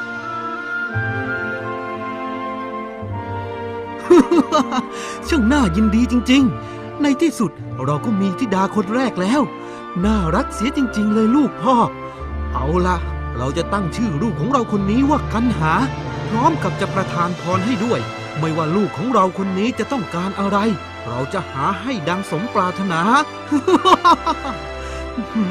น่ารักจริงๆเลยลูกพ่อครั้นเมื่อนางกันหาเจริญวัยขึ้นพระมารดาของนางจึงบอกว่าในสมัยที่นางยังเด็กพระราชบิดาเคยบอกไว้ว่าจะให้พรให้สมความปรารถนาแก่นาง1 ข้อโดยให้นางเลือกได้ตามความพอใจสมบัติหรือเราก็มีเพียบพร้อมแต่สิ่งที่เรายังขาดอยู่ก็เห็นจะมีแต่สามีนี่แหละเอางี้เสด็จแม่วานท่านบอกเสด็จพ่อทีว่าลูกขอใช้พรในการขอคู่ให้ลูกเพคะเมื่อพระเจ้าพรหมทัตทราบประสงค์ของธิดาแล้วก็ได้ทำการเป่าประกาศให้เหล่าบุรุษมารับการคัดเลือกเป็นคู่ของธิดาตนบุรุษทั้งหลายที่ทราบข่าวต่างแข่งกันประชันด้วยเครื่องประดับสุดอลังการและเดินทางมาพร้อมหน้ากันที่บริเวณหน้าพระลานเพื่อรับการคัดเลือกในบรรดาชายหนุ่มที่มาชุมนุมกันนั้นมีราชกุมารของพระเจ้าบรรทุราชมาด้วยทั้งสิ้น5 พระองค์ทั้ง5 พระองค์นั้นมีรูปร่างงดงามผ่องใสคล้ายๆกันยืนอยู่ใกล้ๆกันเมื่อนางกันหาเห็นกุมารทั้ง5ก็เกิดสิเนหาอยากจะได้ทั้ง5มาเป็นคู่ของตนอุ๊ยถูกใจใช่เลยเจอรวดเดียวตรงสเปคทั้ง5 คนแบบนี้รักพี่เสียดายน้องซะแล้วเราเหมาหมดเลยดีกว่าจากนั้นจึงโยนมาลัย5 พวงไปคล้องคอกุมารรูปงามทั้ง5เอาละในเมื่อธิดาเราเลือกเช่นนี้เราก็จะยอมตามนั้น เราจะให้พวกเจ้าไปอาศัยอยู่ในปราสาท7 ชั้นก็แล้วกันนางกันหานั้นมีบุรุษคอยรับใช้อยู่คนหนึ่งเป็นคนพิการร่างค่อมเมื่อนางกันหาบำเรอสามีทั้ง5แล้วก็มักจะหาโอกาสมาทำชั่วเป็นชู้กับชายร่างค่อมอยู่เป็นประจำอยู่มาวันหนึ่งนางกันหาล้มป่วยลงราชกุมารทั้ง5ต่างก็มาคอยดูแลโดยองค์หนึ่งนวดเฟ้นที่ศีรษะอีก4 องค์คอยนวดมือและเท้าทั้ง4ส่วนชายหลังค่อมบริวารนั่งอยู่ใกล้ๆเท้าแม้แต่ในเวลาอย่างนี้นางกันหาก็ยังคงไม่เลิกกระทำชั่วหลายใจนางคอยส่งสัญญาณให้แก่ชายทั้ง6ได้ทราบว่านางรักแต่ละคนมากที่สุดและจะยกราชสมบัติให้คนคนนั้นจนกุมารทั้ง5รวมถึงบริวารหลังค่อมต่างก็นึกว่านางกันหาพยายามส่งสัญญาณบอกให้ตนรู้ว่านางรักตนมากที่สุดมีเพียงอัจฉุนกุมารซึ่งเป็นกุมารคนโตเท่านั้นที่สังเกตเห็นสิ่งผิดปกติจากที่สังเกตดูอาการเคลื่อนไหวมือเท้าและลิ้นของน้องกันหาเนี่ยรู้สึกว่าเวลาน้องกันหาให้สัญญาณอะไรแก่เราก็จะต้องส่งสัญญาณเดียวกันนั้นไปให้น้องเราทั้ง4รวมถึงเจ้าค่อมด้วยนี่นานี่แม้แต่เจ้าค่อมนั่นน่ะน้องกันหาก็ไม่เว้นหรือเนี่ยจากนั้นอัจฉุนกุมารจึงเรียกให้น้องทั้ง4ของตนออกมาข้างนอกเพื่อสอบถามว่าน้องทั้ง4สังเกตเห็นสิ่งผิดปกติหรือไม่พวกเจ้าทั้ง4เห็นหรือไม่ว่านางต่างส่งสัญญาณให้พวกเราเหมือนกันน่ะไม่นะท่านพี่ไม่ใช่นะท่านพี่ไม่นะก็ว่าไม่นะแล้วพวกเจ้ารู้หรือไม่ว่าแม้แต่เจ้าค่อมบริวารผู้นั้นน่ะนางกันหาเองก็ยังส่งสัญญาณไปเหมือนกันไม่จริงเหรอท่านพี่ไม่จริงเหรอไม่จริงนะไม่จริงนะพี่นะดูท่านางกันหาจะไม่ได้มีเพียงเรา5 คนซะแล้วเชื่อรอยจะแอบประพฤติชั่วคบชู้กับเจ้าค่อมนั้นด้วยเป็นแน่ถ้าพวกเจ้าไม่เชื่อเดี๋ยวเราจะเรียกเจ้าค่อมมาถามบัดเดี๋ยวนี้แหละแล้วอัจฉุนกุมารก็ตัดสินใจเรียกเจ้าค่อมออกมาเพื่อสอบถามความจริงต่อหน้าน้องๆกุมารทั้ง4ที่ด้านนอกไหนเจ้าค่อมเจ้าลองบอกความจริงมาสิว่าจริงๆแล้วนางกันหาก็แอบคบชู้กับเจ้าด้วยใช่หรือไม่บอกมาเถอะไม่ต้องกลัวเราหรอกเราเพียงต้องการทราบความจริงเราสัญญาว่าพวกเราทั้ง5 พี่น้องจะไม่ทำอะไรเจ้าเด็ดขาดขอเพียงแต่เจ้าบอกความจริงมาเท่านั้นจริงพระเจ้าค่ะนางเองก็ส่งสัญญาณให้ข้าด้วยเหมือนกันพะยะค่ะ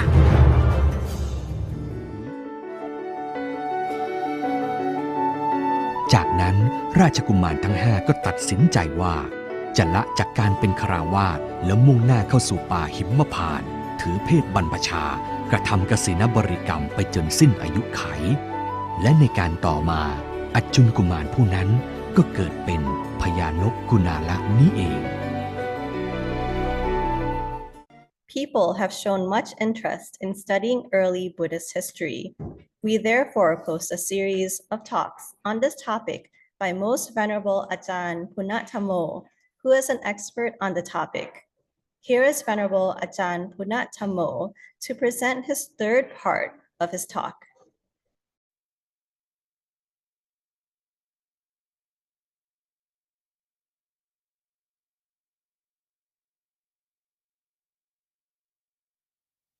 Namo tassa bhagavato arahato samma sambuddhassa. Namo tassa bhagavato arahato samma sambuddhassa. Namo tassa bhagavato arahato samma sambuddhassa. So this is our third installment on the series about early Buddhist history.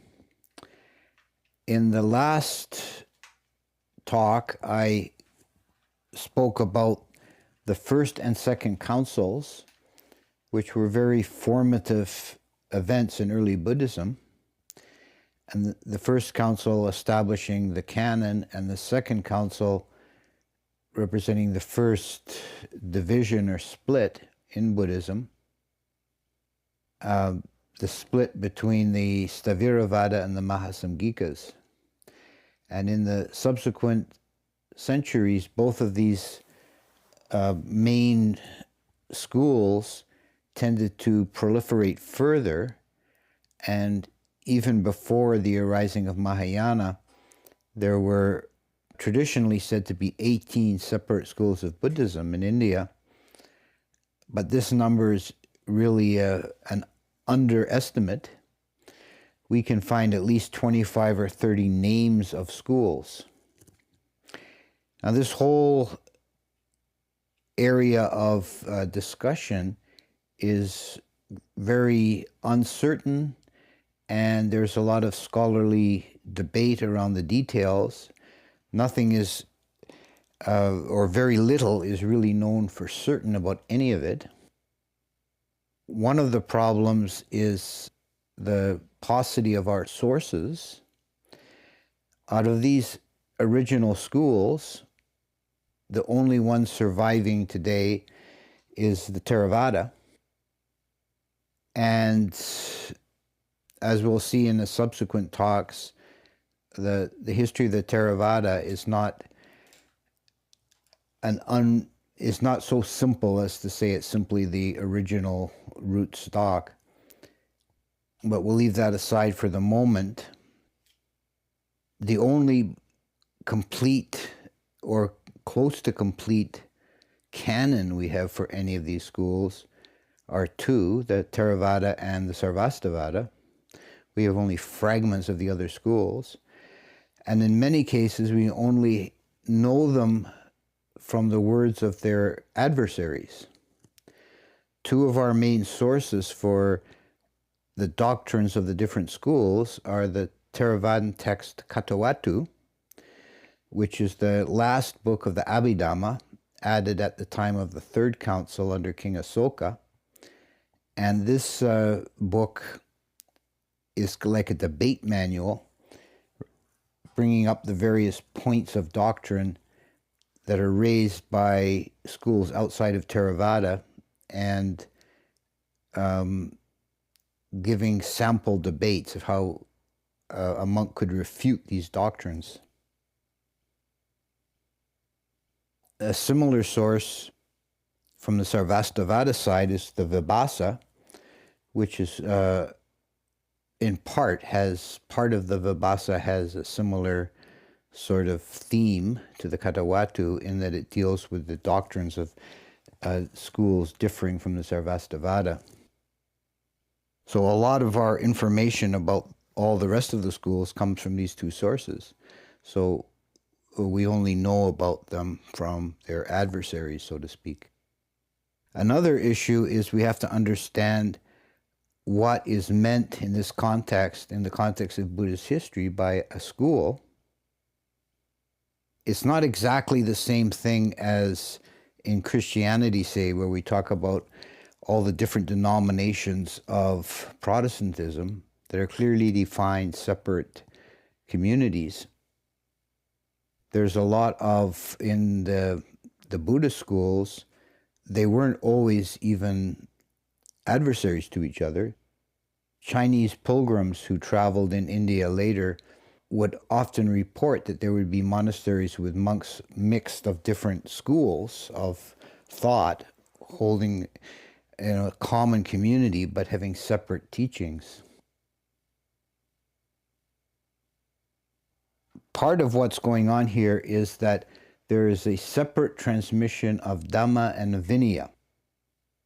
So although the only surviving school from these days is Theravada in both Dhamma and Vinaya, there still survives today the Vinaya of the Dharmaguptakas, which was taken up in China and East Asia generally, and the Vinaya of the Mula Sarvastivadins, which is practiced in Tibet.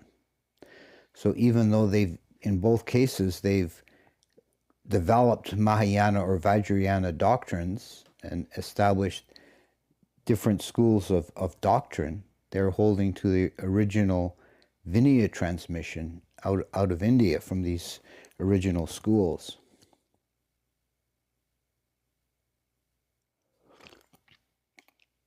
So with these basic caveats in mind, and remembering that all of this material is rather uncertain and subject to controversy about details, let's look at some of the major schools and divisions and how they arose.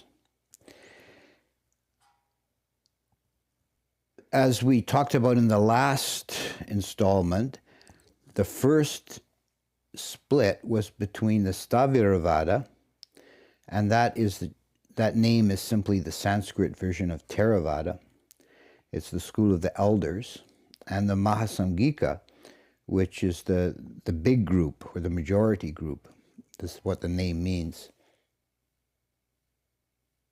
And this dates to the period of the Second Council. To recapitulate, at the Second Council, it was decided to retain the original Vinaya, but many of the monks were not happy with this. And 37 years later, they held another council at Pataliputra. And at that time, the council broke up without coming to a conclusion and resulted in two separate communities of monks, the Sthaviravada and the Mahasamgikas. And the controversy at this council was not over Vinaya, but over the so-called 5 points of Mahadeva, which we talked about last time. Mahadeva had proposed 5 propositions that amounted to a diminution of the status of an arahant. That an arahant was not a perfected being. He was subject to various flaws. He was subject to ignorance. He was subject to having nocturnal emissions and subject to falling away. All of this is contrary to the orthodox doctrine. So those monks who accepted Mahadeva's 5 points became the Mahasamgikas. And the other monks who held to the original doctrine retained the name of Sthaviravada. And both of these schools subsequently split and fractured further. The Mahasamgikas are generally considered to be the ancestors or precursors of the Mahayana. And some of their doctrines that they developed definitely have a very Mahayana flavor. For example, I'm reading from the book The Buddhist Sects of the Lesser Vehicle by André Barrault, 1955, about the Mahasamgika doctrine. Because the Buddha, with his mind of benefited beings, is never surfeited, he does not enter into nirvana. His compassion, karuna, is limitless, his longevity is infinite. If there are beings to whom it is suitable that the Buddha should manifest his miracles and bliss of his quietude, he is born into the royal palace, etc. He accomplishes the awakening bodhi, he converts and guides those beings. If there are beings to whom it is suitable to manifest the stopping of causality, he fictitiously, nirmana, enters into nirvana. Since his mind is not surfeited, he abides in the form of a body of enjoyment, sambhogakaya, until the end of time. He creates, nimitta, forms adapted to different kinds of beings and teaches by means of skillful means, upaya. So they were turning the Buddha into a kind of godlike figure, that the Buddha is not a real flesh and blood human being, but he manifests a nimitta, a form on the earth, which they term sambhogakaya, which is a precursor of the developed ideas in Mahayana Buddhism of the 3 bodies of the Buddha, Dharmakaya, Sambhogakaya, Nirmanakaya. So that concept arose quite early on amongst the Mahasamgikas. So the Buddha was becoming, in their interpretation, the Buddha was becoming a kind of a celestial or divine being who only manifested in illusory form on the earth to teach beings. So this is quite different from the traditional view and the Theravada view to this day that Siddhartha Gautama was an actual flesh and blood human being who attained to supreme enlightenment. So this, of course, was a completely irreconcilable difference of opinion, and the two schools went their separate ways. To talk about the Sthaviravada and further developments in the Sthaviravada first, they split again early on, and it's debatable which was the first major split, but it seems like it very likely was a split between the root of the Sthaviravada and the breakaway group, the Sarvastivada. And some accounts date this to the Third Council of Asoka, which I'll talk about more in the next installment. But in brief, the Sarvastivada are actually pretty close doctrinally to the Theravada, but they have a number of different points, and the one that seems to have been the most controverted was the Sarvastivada doctrine of the three times.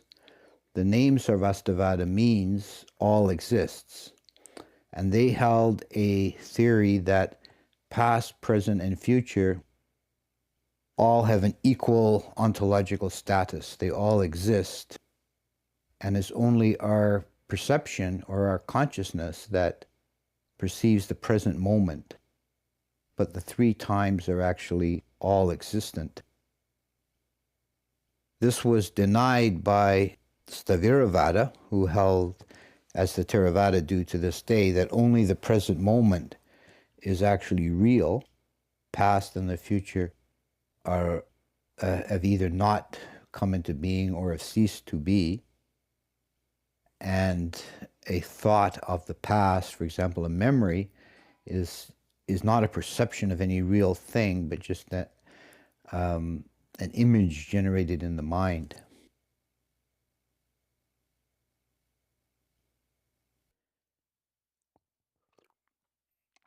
The Sarvastivada became a very prominent school in northern India, particularly in the northwest. And when we encounter, for example, Tibetan writings that talk about the Hinayana, as they call it, it's the Sarvastivada doctrines that they're referencing. It seems that the Tibetans only knew the Sarvastivada or offshoots of the Sarvastivada. They were also the first school that we know of to put the Buddhist writings into the Sanskrit language. Prior to that time, the Buddhists would retain their doctrines in what are called prakrits, that is, vernaculars derived from Sanskrit, or like Pali that the Theravada uses, is a derivative of Sanskrit. It could be classed as a prakrit, except that it was probably never an actual vernacular, but it was kind of a simplified Sanskrit. It was felt by the Sarvastivadins that writing in Sanskrit gave them more of a kind of a scholarly or authoritative feel to their doctrines. The Sthaviravada at this time, the main group, we should no longer even really use that term. This is another point of confusion here. At the Third Council, they were called the Vibhajyavadins, or the School of Analysis. And there are different interpretations of what this actually meant or referred to. But the one that seems to make the most sense is that it was in distinction to the Sarvastivada. The Sarvastivada said everything exists. The Vibhajyavadins said, no, we discriminate between past, present, and future. So The Vibhajavadins were the holders of the traditional or orthodox doctrine at this point. And there were further splits. The Sautrantikas, another important school that split off from the Sarvastivada, and they were particularly known for denying the value of the Abhidhamma and holding to the sutras only. And they developed some peculiar doctrines that were tending towards personalism. They held that the 5 aggregates actually migrate from life to life. Another school, the Vatsiputriya, took this even further, and they're sometimes called the Pudgalavadins. Pudgala means the person, and a lot of the controversies in the Katawatu reference this school and their various divisions, because they continued splitting as well. But their principal idea was that there is a person outside the 5 aggregates. So these various schools were moving away from the central idea of Buddhism of emptiness or anatta. They were postulating some kind of real person that transmigrates. The Mula Sarvastivadins, another split off the Sarvastivadins, Mula means root.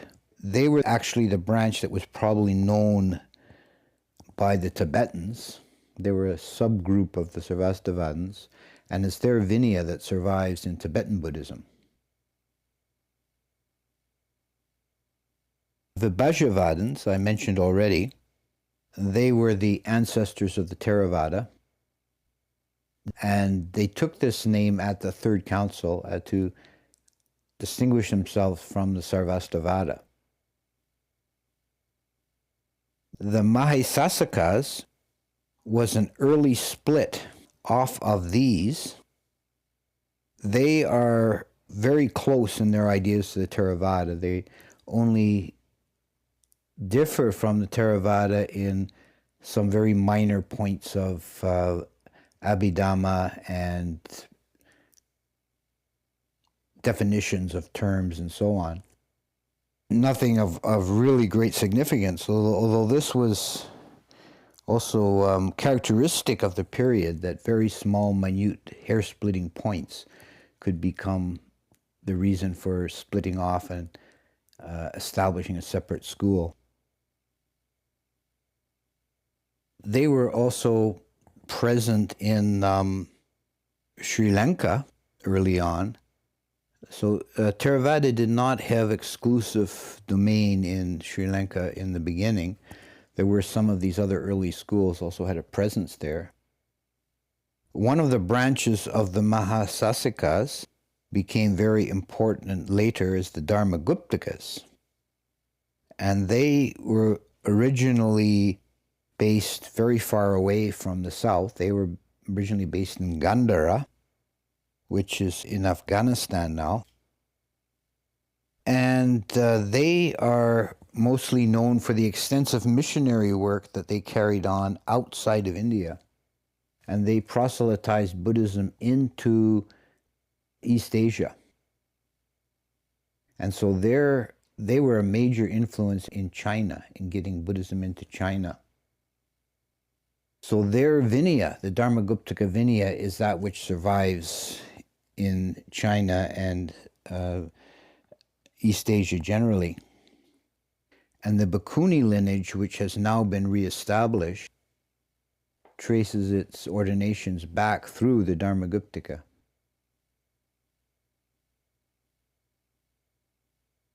So these are some of the major branches of the Staviravada. And the picture is more complicated than this survey would indicate. There were many other minor schools, and some schools are hard to classify as whether they belong to the Staviravada or the Mahasamgika. Now, turning to the Mahasamgika, they too continue to split as centuries went by.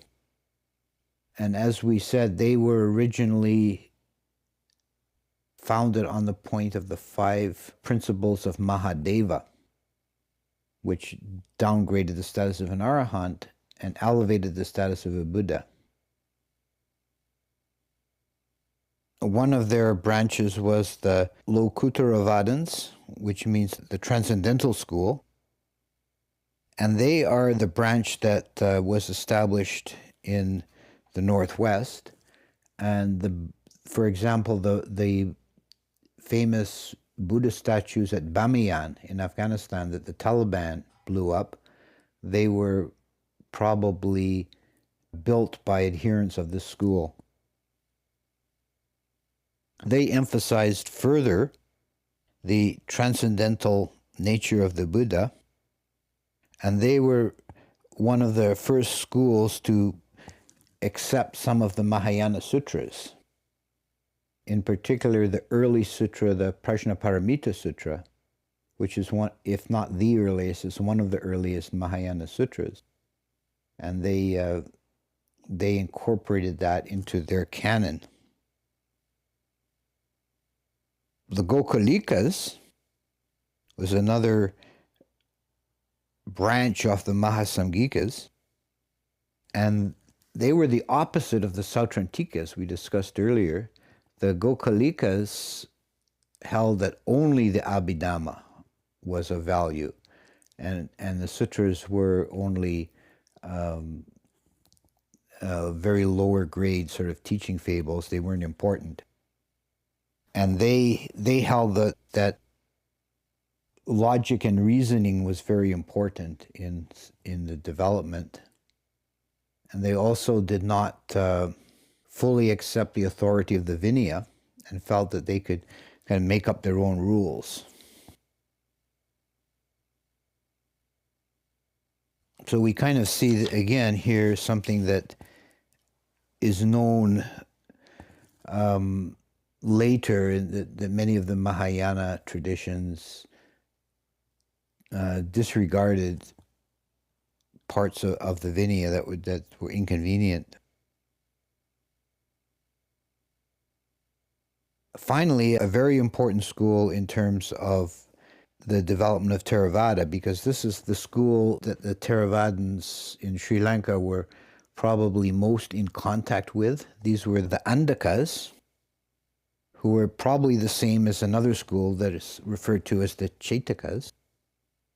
This is another problem in that the names, different sources will have different names for the same school. But if they were two separate schools, they were actually very close in their ideas. And they also had some proto-Mahayanist tendencies. For example, the emphasis on the Bodhisattvayana, the Bodhisattva path, which is characteristic of the Mahayana. This became introduced amongst the Andakas.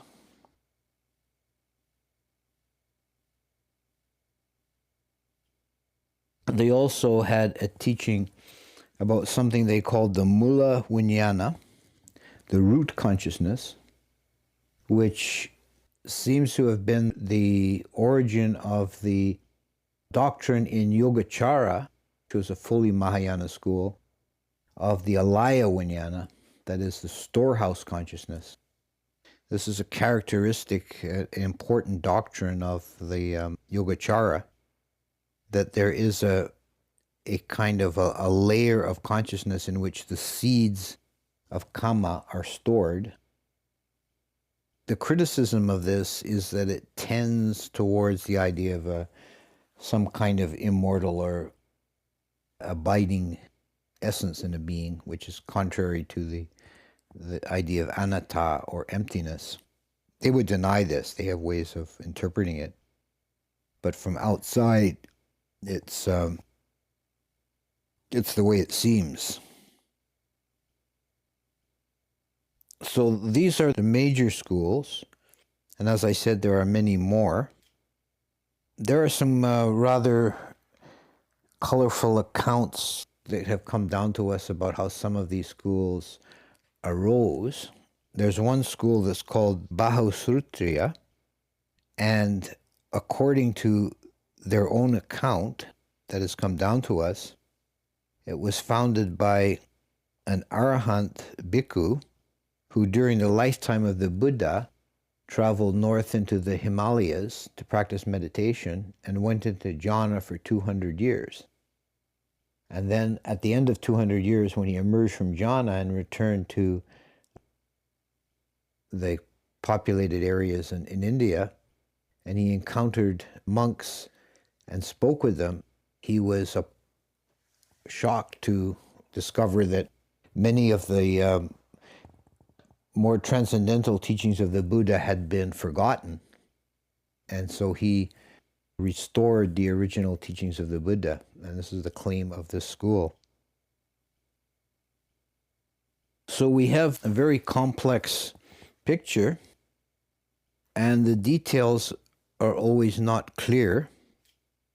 But what I think is important in this picture for an understanding of later developments is that there were three Vinaya traditions that survived.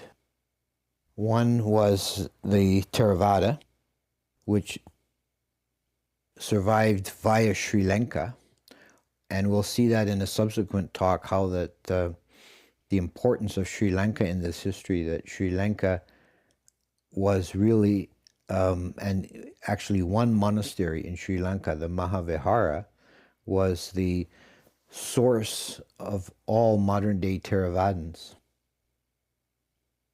The Mula Sarvastivada, which was a branch of the Sarvastivadis that was prominent in the northwest, like in Kashmir, and found their way eventually into Tibet, or their Vinaya at least, found its way into Tibet and still survives to this day. And the Dharmaguptaka, which sent missionaries into China and established a tradition in China that although the monks over time switched to Mahayana, began reading and incorporating Mahayana sutras and doctrines, they retained the original Vinaya. So the Dharmaguptaka Vinaya remains in place in East Asia. And it's that ordination lineage through Dharmaguptaka that is behind the modern Bhikkhuni lineage, because the Bhikkhuni lineage died out in Theravada and in Mula Sarvastivada. It's only the Dharmaguptaka lineage.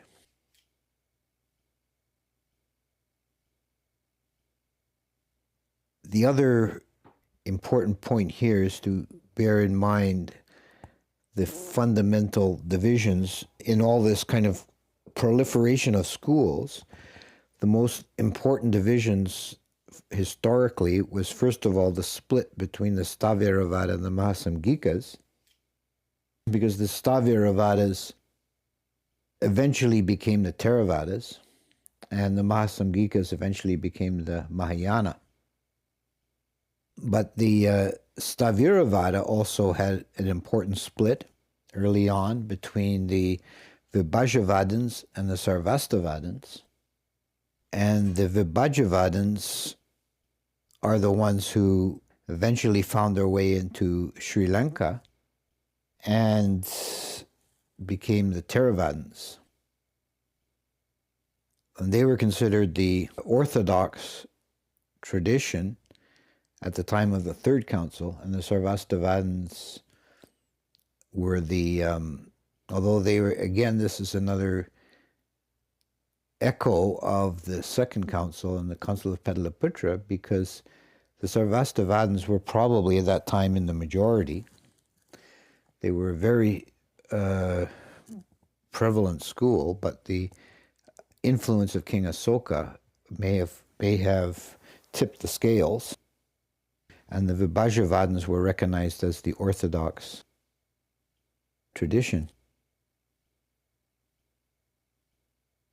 And all these schools were operating in India from the time of the Second Council, when the proliferations began, and they increased after the Third Council under Asoka, all the way down to the time of Buddhaghosa in roughly the 5th century AD. So we're now more than 1,000 years from the time of the Buddha. And at that time, there was already not only a proliferation of these schools, but there also had arisen this entirely new Mahayana. One of the historical problems that's not resolved, and there's a lot that's not resolved in this period, the sources are contradictory and inadequate, but one of the mysteries is really where and when and how the Mahayana came in to the picture. Because we have, for example, texts from Buddhaghosa's time where in Buddhaghosa's commentaries and in other contemporaries, there was considerable criticism of the various other schools and even of some philosophical traditions outside of Buddhism, like Sankhya and Vedanta. But there doesn't seem to be any direct, clear mention of Mahayana as a separate tradition.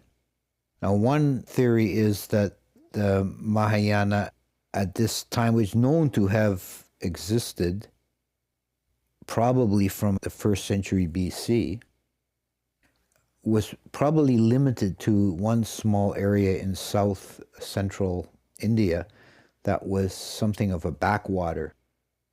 It was off the main trade routes, and so it was little known, and the monks who lived there were not in much contact with the broader currents in India, so they were sort of free to indulge in wild speculation and go, completely off the reservation.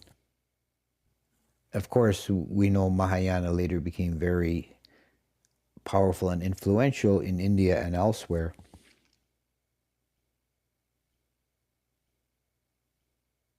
And this whole history of these schools, as obscure as it is, it does illustrate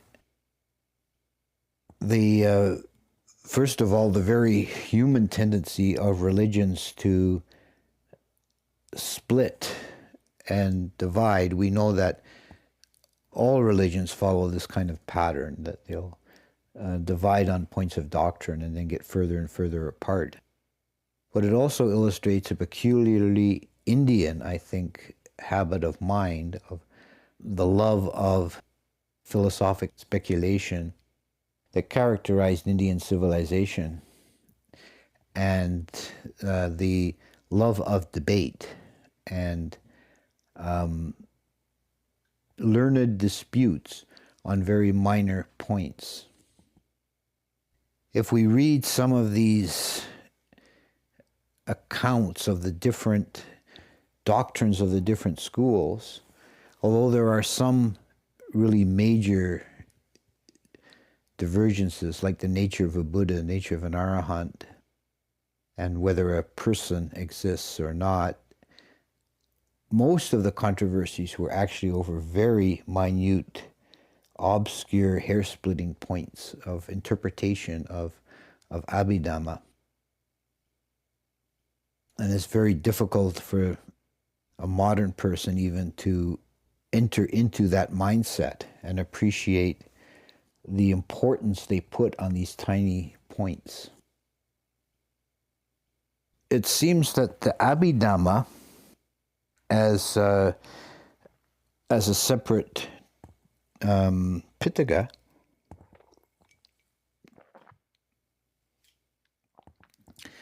was a later development than the suttas. We have seen that the Abhidhamma was not spoken at the first council, but it was spoken at the third council under Asoka, and the Katawatu was added at that time. And what we have the Abhidhamma of the Sarvastivadis, and we have some partial Abhidhammas from some of the other schools preserved in Chinese or Tibetan translation.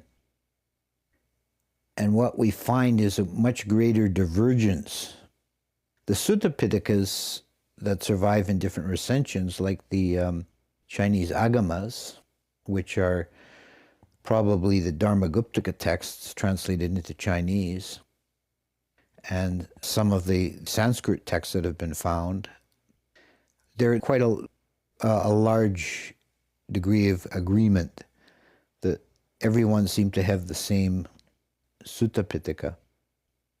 But the Abhidhammas all over the place, quite different. Abhidharmas is the Sanskrit, which most of them used. The Abhidharmas were quite different from one school to another. And it seems that they were probably developed in a sense as manifestos of the different schools, as a way of stating their position. Like, this is how we interpret things, taken to a very minute level. Here we understand this and that. These factors are associated with these factors. This is the cause of this. This is the cause of that. And everything taken down to a very fine point of analysis. And the differences between the different schools were expressed primarily in their Abhidharmas. So that is a survey of the various schools of Buddhism, and what I propose to do for the next talk will be to look at the reign of Asoka and the Third Council. So I'll take my leave. ไวยากรณ์ต้องจริงอีกต้องเก่งทำตัวแถมต้องชัวร์เรื่องขาดไม่ให้ขาดวิพัฒน์ต้องถนัดปัจจัยแถมใส่ใจก่อนลังเรียนนี่คือนักเรียนบาลีเริ่มต้นด้วยอักขระจำให้ได้นะนามศัพท์จำนวนนับคือสังขยานาติตามคือสัมพนามรวมก็สามคืออริยสัจอย่าลืมนับอาพยาอย่าให้พลาดกิริยากิจไปเอาข้อคิดในธรรมบทแล้วประโยชน์เอาไว้ต้องจำเพื่อจะนำไปสอนตัวเองซึ่งเมื่อเก่งจะได้ไปสอบยักขีพันติปตันเตพานิอัมภูอังสุเรเลหิติยักขีพันติปตันเตพานิอัมภูอังสุเรเลหิติยักขีพันติปตันเตพานิอัมภูอังสุเรเลหิติ เ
สิทธิ์ที่ดีเรียนพระบาลีจากพระอาจารย์ฉันจะตั้งปณิธานเราเรียนศึกษาเหมือนพระราหุลท่านกำเม็ดทรายจะไม่หวังแค่เพียงสอบได้แต่กระหายเรียนรู้พระธรรมฉันจะตั้งปณิธานเราเรียนศึกษาเหมือนพระราหุลท่านกำเม็ดทรายจะไม่หวังแค่เพียงสอบได้แต่กระหายเรียนรู้พระธรรมจะไม่หวังแค่เพียงสอบได้แต่กระหายเรียนรู้พระธรรมเพื่อจะน้อมนำพระธรรมสั่งสอนตัวเอง